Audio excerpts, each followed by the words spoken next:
සුබ දවසක් වේවා ඔබ සියලු දෙනාටම.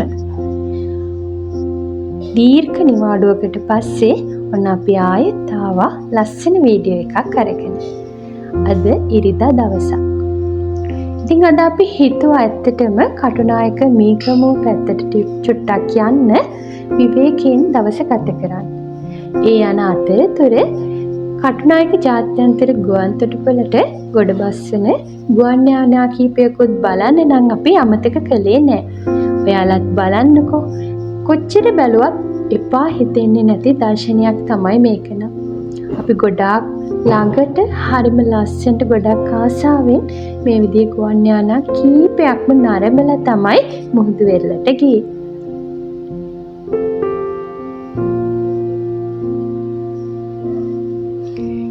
ඉතින් මුහුදු වෙරළට ගිය ගමන්ම ඔන්න අපේ ලොකු පුතාට නම් චූටි ආසාවක් ඇති වෙලා.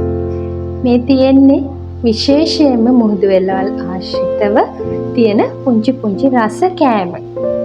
ඉතින් මේවා දැක්කම ඇත්තටම කන්න ආස හිතෙන එක සාධාරණයි. ඔයාලත් බලන්නකෝ.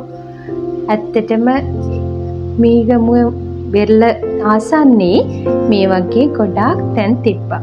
ඉතින් ඒ ප්‍රදේශවලට ආවේනික විශේෂ රසයකින් යුත් මේ කෑම කිහිපයක් අපි රස බලලා තමයි මුහුදු වෙරළේ හෝරා කිහිපයක් ගත කළේ.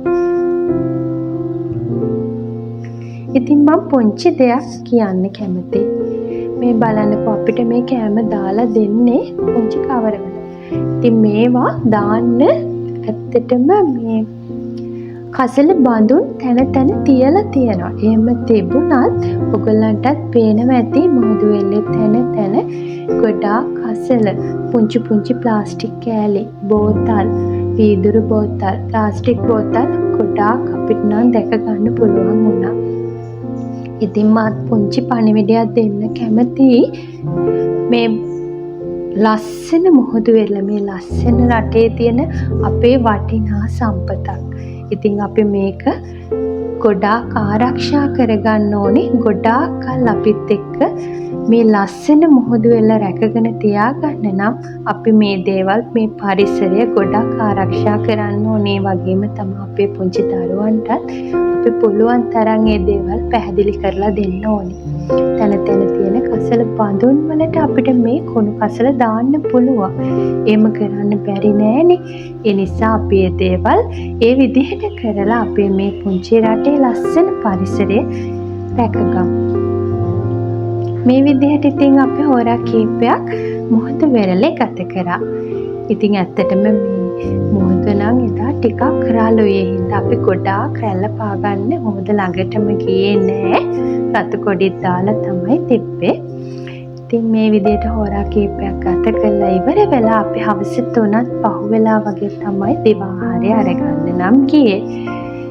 මීගමුව කියන්නේ ඉතින් ඔයගොල්ලෝ දන්නවනේ සංචාරකයන් ගොඩක් බහුලව ගැවසෙන තැනක්. රස කෑම තියෙන අවන්හල් ඕනා තරම් තියෙනවා.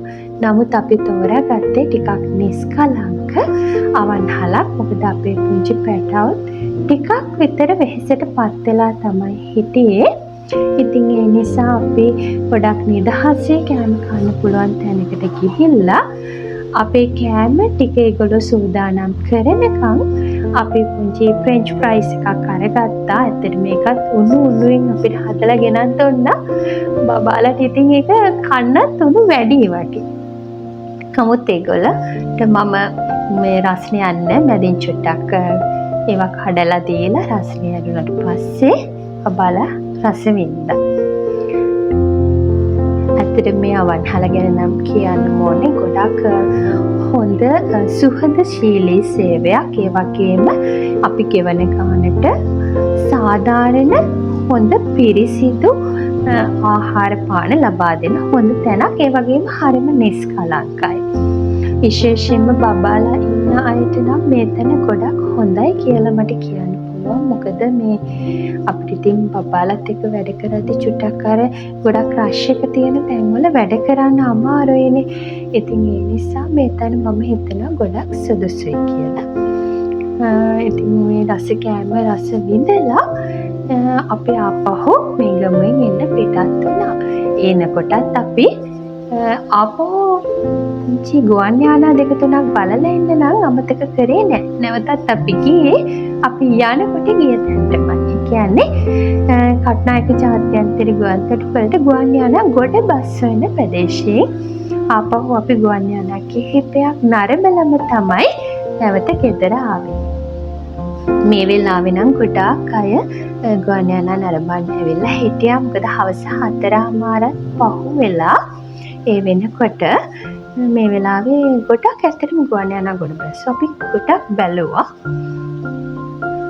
හරිම ආස හිතෙනවා ඒ වගේම අපිට අපේ රට ගැන ඇත්තට පොඩි අභිමානයක් දැනෙනවා. හරිම ආසයි. ශ්‍රී ලංකන් එයාර්ලයින්ස් තමයි ගොඩාක් අපි දැක්කේ. ඊට පස්සේ ඔන්න එන අතරතුර අපිට ආඩියම්බලම ප්‍රදේශයෙන් මෙන්න මේ ලස්සන මල් තවාන හම්බුණා. මෙතෙන්ට නම් යන්න නැතුව එන්න හිතෙන්නෙම නැහැ. ඒත් තරමටම ලස්සනයි. ඉතින් අපි කාන්තාවෝනේ අපිට මල් දැක්කහම හක බලාගෙන ඉන්න අමාරුයිනේ. ඉතින් මමත් මෙතෙන්ට ගොඩ වුණා. මල් පැල කීපෙකුත් අරගත්තා. පුංචි පුතා මේ වෙලාවේ ඇත්තටම අතේ නිදාගෙන හිටියේ. ඒත් ඉතින් ඒ අතරේ මම කොහොම හරි මේ ලස්සන මල් පැල දෙක තුනකුත් අරගත්තා. ඔයාලත් බලන්නකෝ හරිම ලස්සනයි. මේ හොඳට නඩත්තු කරලා හරිම ආසයි හිතෙන හිත පිනවන තැනක් මෙතන. ඉතින් ඔන්න ඔය විදිහට තමයි අපේ ඉරිදා දවස අපි ගත කළේ. ඉතින් ආපහු ලස්සන වීඩියෝ එකක් මේ වගේ අරගෙන එනකම් ඔයාලා සතුටින් පරිස්සමින් ඉන්න.